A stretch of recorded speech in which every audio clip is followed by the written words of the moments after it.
देखिए बच्चों, आप लोगों के पास चाहे आपका इलेक्ट्रीशियन फर्स्ट ईयर हो, चाहे आपका सेकेंड ईयर हो, आप लोगों के पास केवल 1 महीना है। सीबीटी एग्जाम जो होगा आपका, सीबीटी एग्जाम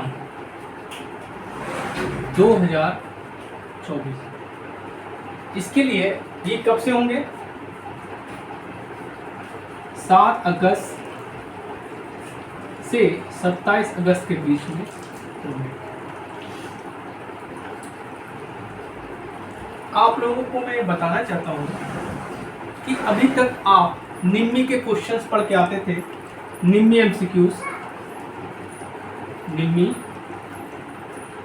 एमसीक्यूज पढ़ के आते थे आप, जो लगभग 500 फर्स्ट ईयर में होते थे इलेक्ट्रीशियन फर्स्ट ईयर, और 500 लगभग आपके इलेक्ट्रीशियन सेकेंड ईयर में होते थे। और डीजीटी इन्हीं में से क्वेश्चंस रिपीट कर करके पूछता। लेकिन पिछले साल कुछ क्वेश्चंस आपके नए आए हैं। जो आपका सीबीटी एग्जाम हुआ है उसमें कुछ क्वेश्चंस आपके नए आए हैं। जो आप निम्मी के क्वेश्चंस पढ़े हैं उसके बियॉन्ड, उसके अलावा नए क्वेश्चंस आए हैं। और कोई जरूरी नहीं है कि आपके निम्मी के ही क्वेश्चंस इस बार आए। उसके लिए आपको क्या करना है? उसके लिए आपको क्या करना है? आपको निम्मी के क्वेश्चन पढ़ने ही पढ़ने हैं, प्लस आपको थ्योरी पे ज़्यादा ध्यान देना है। थ्योरी पे आपको ज़्यादा ध्यान देना है। इसीलिए मैं आप लोगों के निम्मी क्वेश्चन करा रहा हूँ और साथ ही साथ आपके थ्योरी के लेक्चर्स साथ में डालूंगा। अगर आप ये थ्योरी के लेक्चर्स को बड़े ध्यान से देखते हैं तो आपको पास होने से, इवन आपको डिटेंशन लाने से कोई नहीं रोक सकता। लेकिन उसके लिए आपको प्रॉपर मेरे लेक्चर्स को देखने पड़ेंगे। ठीक है, आज मैं आपका डीसी जनरेटर का लेक्चर नंबर 1 डालने जा रहा हूं, और इस लेक्चर में मैं आपको डीपली नहीं बताऊंगा। ये समझ लीजिए आपका रिवीजन हो रहा है। ठीक है, आपको रिवाइज करवाऊंगा।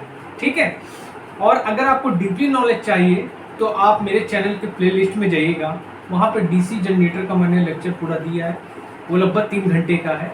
अगर जो बच्चे आपके कंपटीशन की तैयारी कर रहे हैं या बिहार DG2 की जो वैकेंसी है उसकी तैयारी कर रहे हैं, तो आप उस लेक्चर को देखिए, आपके बहुत काम है। चलिए स्टार्ट करते हैं डीसी जनरेटर।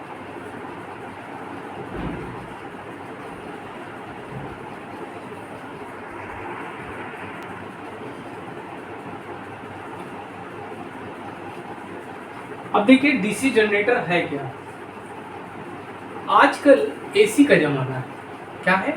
आजकल एसी का जमाना है, लेकिन कुछ जगह हमको एसी की जरूरत नहीं होती।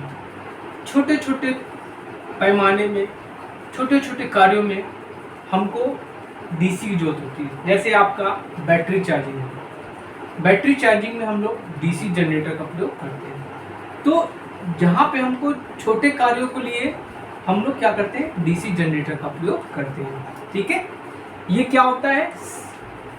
ये क्या करता है? ये मैकेनिकल एनर्जी को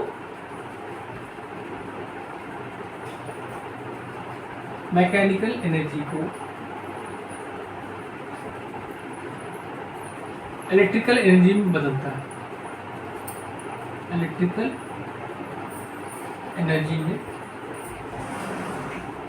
बदलता है। अब आप लोगों ने पढ़ा होगा कि ऊर्जा को ना उत्पन्न किया जा सकता है ना नष्ट किया जा सकता है, केवल एक रूप से दूसरे रूप में बदला जा सकता है। अर्थात कह सकते हैं कि ये क्या करता है?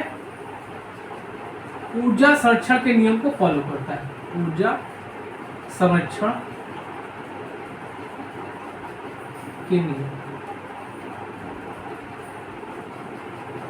ऊर्जा संरक्षण के नियम को ये फॉलो करता है। ये क्या करेगा, मैकेनिकल एनर्जी को इलेक्ट्रिकल एनर्जी में बदल देता है। ठीक है, अब इनका उपयोग कहाँ कहाँ है? उपयोग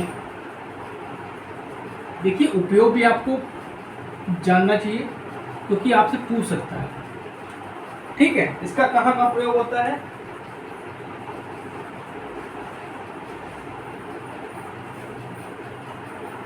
इनका प्रयोग इलेक्ट्रोमैग्नेटिक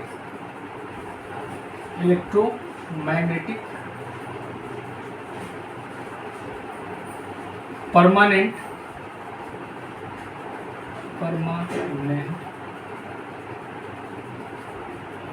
मैग्नेट बनाने में प्रयोग करते हैं।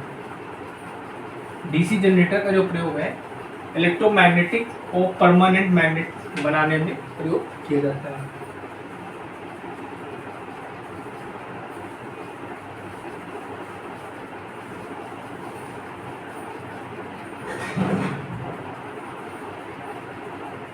अब कहाँ करेंगे?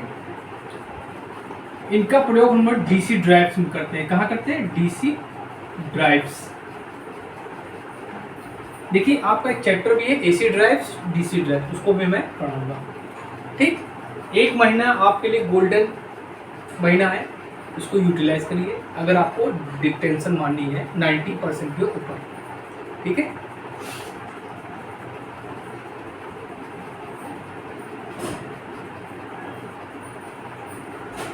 इसका क्या करते हैं? इलेक्ट्रिक ट्रैक्शन में यूज करते हैं। कहाँ करते हैं? इलेक्ट्रिक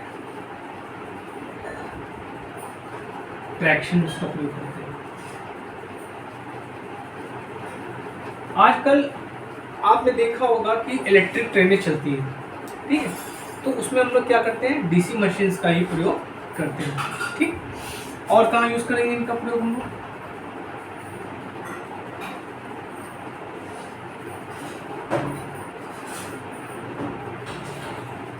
इनका प्रयोग हम लोग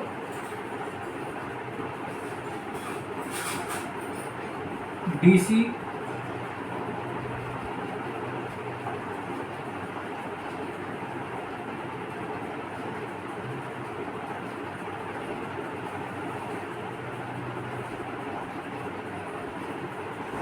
रिलेज होती है उनके लिए प्रयोग इनका हम लोग करते हैं। बहुत से इनके यूज हैं। ठीक है, और कहाँ यूज करते हैं? इलेक्ट्रॉनिक सर्किट में यूज करते हैं।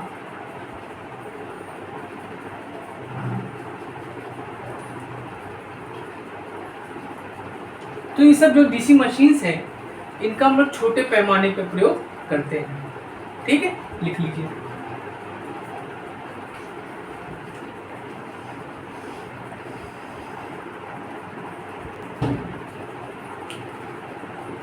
अब चलिए हम लोग बात करते हैं डीसी जनरेटर कितने प्रकार के होते हैं। DC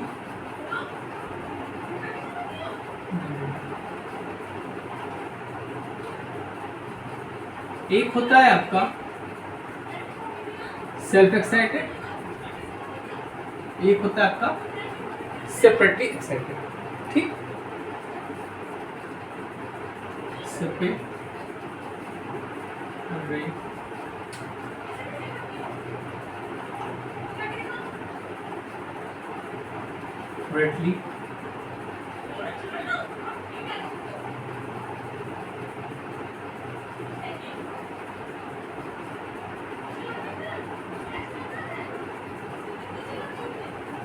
separately excited DC generator. देखिए, सेपरेटली एक्साइटेड जनरेटर वो होते हैं जिनकी फील्ड का एक्साइटेशन हम दूसरे सोर्स के द्वारा करते हैं, लाइक आपकी बैटरी। ठीक है, ये जो जनरेटर्स होते हैं इनका फील्ड का एक्साइटेशन हम दूसरे डीसी सोर्स के द्वारा कर सकते हैं। जैसे आपका टरबाइन हो गया, डीसी बैटरी हो गई, इनका प्रयोग हम लोग इसकी फील्ड को एक्साइटेशन में करते हैं। ठीक, और एक होता है आपका self excited.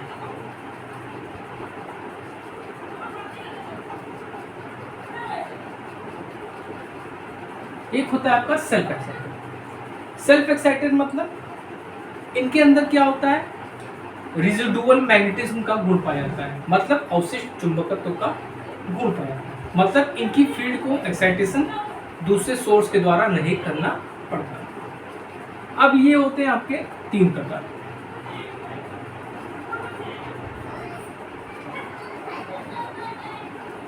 Self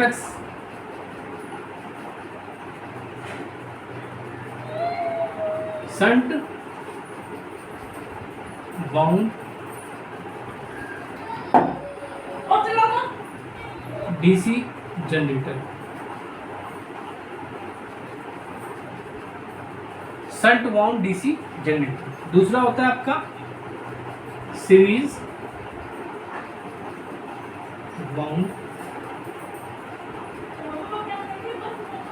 DC generator.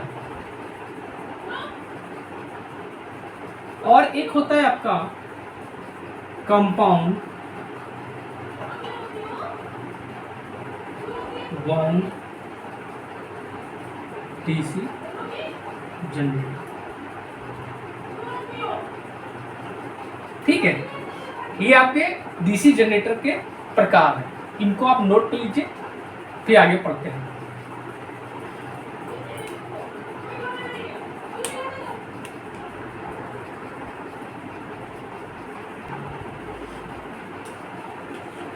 अब चलिए हम लोग डीसी जनरेटर के कार्य सिद्धांत के बारे में बात करते हैं।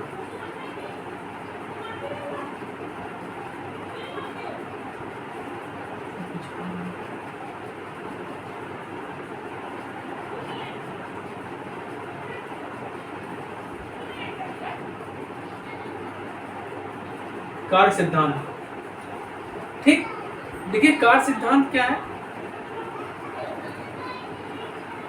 देखिए कार्य सिद्धांत, इसका जो आपका ये कार्य सिद्धांत है, ये फैराडे के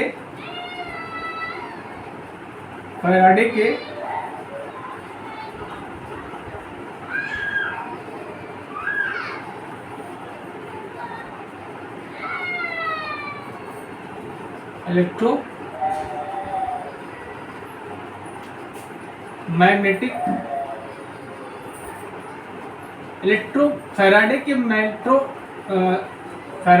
इलेक्ट्रोमैग्नेटिक इंडक्शन के सिद्धांत पे ये कार्य करता है। सिद्धांत क्या है कि एक मैग्नेटिक फील्ड है, ठीक है, जैसे कोई आपकी मैग्नेटिक फील्ड है, उसको जब उस मैग्नेटिक फील्ड में कंडक्टर कोई आपका घूमेगा, ठीक है, किसी मैग्नेटिक फील्ड में, जैसे मान लीजिए ये आपकी कोई मैग्नेटिक फील्ड है और उसमें ये कोई कंडक्टर है, ठीक, कंडक्टर क्या होता है, ये होता है आपका आर्मेचर, और ये आपकी मैग्नेटिक फील्ड जा रही है। तो मैग्नेटिक फील्ड में जब आपका कंडक्टर घूमता है तो मैग्नेटिक फील्ड के फ्लक्स को काटता है, ठीक है। इस फ्लक्स को काटने के बाद क्या होता है, उसमें ईएमएफ इंड्यूस होता है। इसी को फैराडे का इलेक्ट्रोमैग्नेटिक इंडक्शन का रूल कहते हैं। ये होता है आपका E = -n dφ/dt। ये क्वेश्चन आपसे पूछा जाता है कि आपका डीसी जनरेटर हो, चाहे आपका डीसी मोटर हो, चाहे आपका अल्टरनेटर हो, सब आपके फैराडे के इलेक्ट्रोमैग्नेटिक इंडक्शन के नियम पे काम करते हैं, ठीक है, नोट कर लीजिए।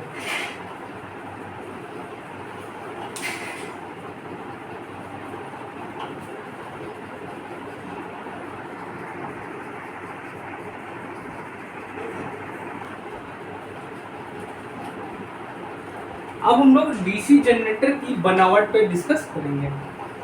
देखिए डीसी जनरेटर को आपका 2 पार्ट में बांटा जाता है।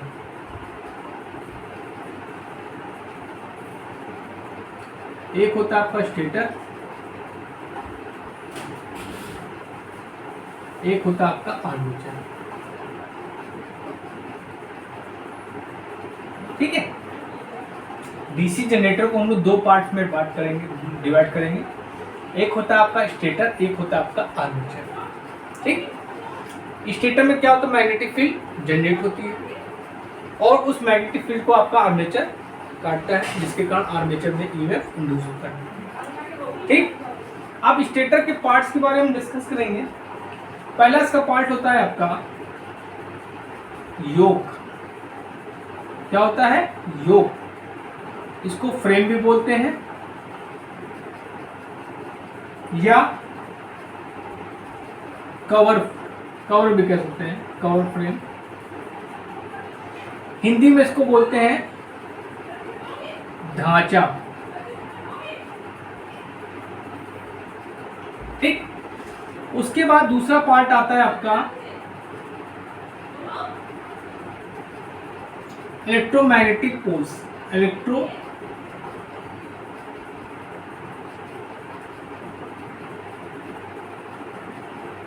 मैग्नेटिक पोल्स, इलेक्ट्रोमैग्नेटिक पोल्स आते हैं।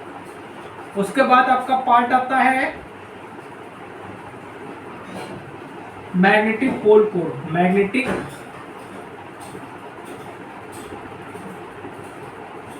पोल कोर। चौथा पार्ट है आपका मैग्नेटिक पोल वाइंडिंग। मैग्नेटिक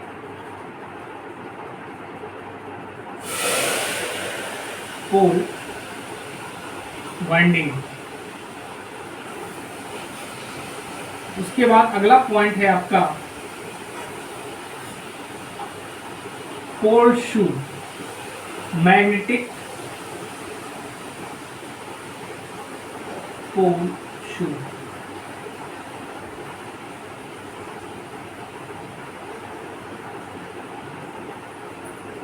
बच्चों, जो आपको पार्ट्स हम बता रहे हैं, इसके बाद लेक्चर में हम आपको हर एक पार्ट के बारे में बताएंगे, किसका क्या बना होता है, कहाँ यूज होता है। ठीक है, उसके बाद छठा होता है आपका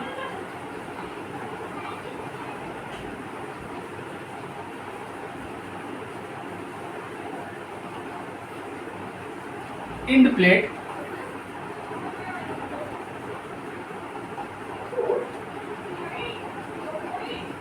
सातवां क्या होता है, गियर बॉक्स। Gear box. और आठवां होता है आपका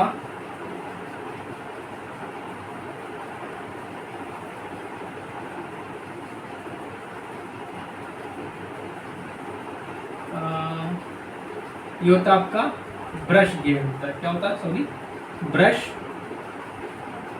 गियर। उसके बाद आता है आपका बेस और लिफ्टिंग डिवाइस। Lifting device. ये हो गए बेटा आपके स्टेटर के पार्ट्स। ठीक, ये स्टेबल होते हैं, ये मोशन नहीं करते। उसके बाद आता है आपका आर्मेचर। आर्मेचर जो घूमता है। ठीक है, तो सबसे पहले आपका आता है आपका आर्मेचर ही हो गया। दूसरा होता है आपका आर्मेचर कोर। Armature core. तीसरा होता है आपका armature teeth. Armature teeth. Armature teeth मतलब आर्मेचर के दांते होते हैं। ठीक है, उसके बाद चौथा पॉइंट है आपका आर्मेचर स्लॉट्स, जिसमें कंडक्टर आपके भरे जाते हैं। Armature slots. पांचवा आर्मेचर वाइंडिंग।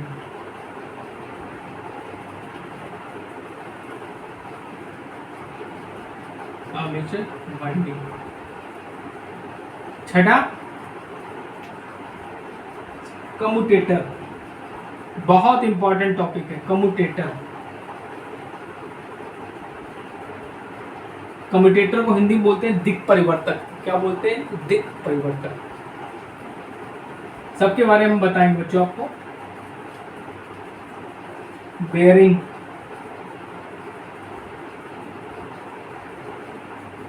उसके बाद 8वां सॉफ्ट, इस पे आपका आर्मेचर वच्चर सब रखा जाता है, वो सॉफ्ट कहलाती है। ठीक, 9 नंबर क्या है आपका की, और 10 नंबर रेडिएटर।